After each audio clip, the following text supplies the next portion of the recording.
The Beltrami County Sheriff's Office is responsible for all waterways in Beltrami County. We're responsible for search and rescue, enforcement of state and local ordinances on those lakes and rivers. We're also responsible for marking navigable waterways. Much like operating a motor vehicle, boating is no different. I mean, you're operating a vehicle either with yourself or occupants of the craft. It's important that you're not boating while intoxicated. I always refer people to have a plan their trip accordingly, pack gear that is appropriate, obviously dress for the weather. Wearing a life jacket is crucial. Unfortunately, every year in the state of Minnesota, we come across the search and recovery of people that have perished as a result of drowning. Some of the other things are being aware of your surroundings, traveling at safe speeds, having the ability to signal for help in the event that you need help, and part of that plan of communication with loved ones about where you're going, when you're expected back. We have over 300 navigable lakes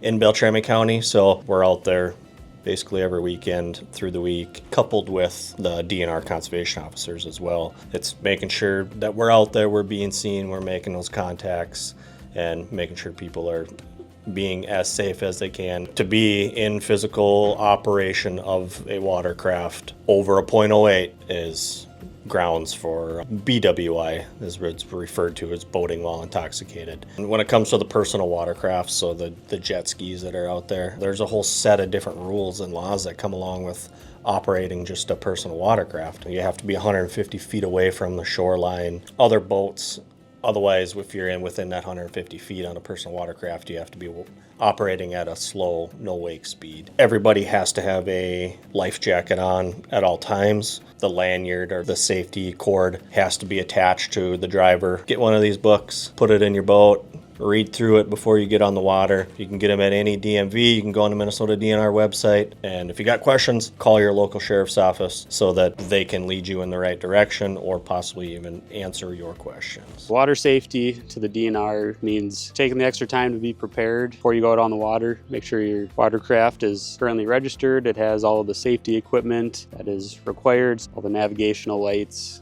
horns, whistles, making sure all that stuff works. So when you're out on the water, if there is an emergency, that you're prepared. There's a lot of safety trainings that the DNR offers. So number one would be the parent should go through the boater safety training and then also have their kids go through it. Gives a really well-rounded knowledge of watercraft and how to be safe around it. They can teach their kids about some like the danger areas of the boat, such as the motor. You know, it has a prop that turns when the motor's engaged, so teaching kids about keeping their hands and feet away from that. Basically not riding on the gunnels or the sides of the boats or on the bow. If a boat were to take a wave wrong, the kid or anybody who's sitting on those could end up outside the boat. Anyone who's under 10 years old, when the boat is underway or under power, they're gonna have their life jacket on and wearing it. In the unfortunate event that someone falls out of a boat for whatever reason, having a strong ability to swim is very important to get you back to shore or stay afloat until they can wave somebody down that could come pick them up and get them to help. When we check boats on the water, the safety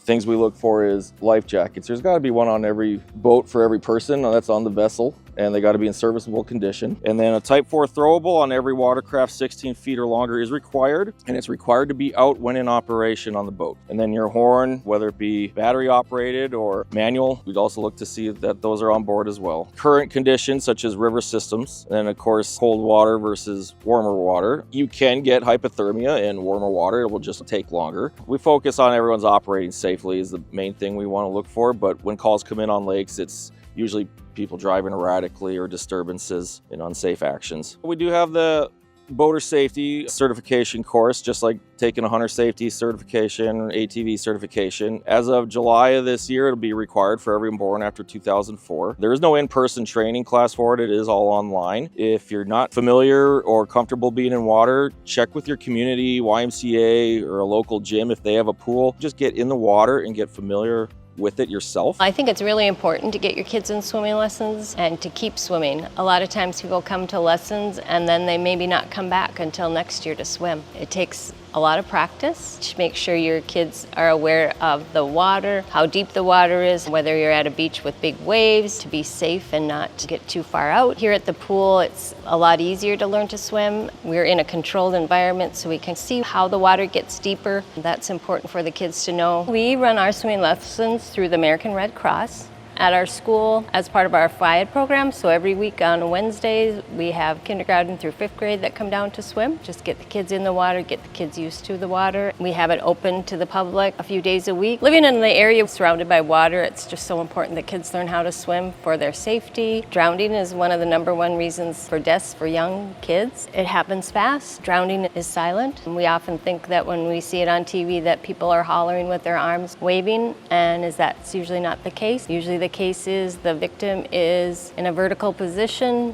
Their eyes are looking to the ceiling, their head is tipped back, their mouth is probably open, their eyes are probably big, their hands are underneath the water, and all they're doing is trying to keep their head above water. You should reach or throw something out to that person that needs help. Don't go out to them and don't let them grab onto you because they will pull you under. Be aware of what kind of rescue equipment is available. It's always great to have a life jacket close by in case you need to throw out something to a victim. We really stress on don't panic, to learn how to float. We also teach kids if they get out too far how they can get back to the shallow end just by jumping or learning how to monkey walk along the wall. So just letting them know that instead of panicking that they can float and get back to safety.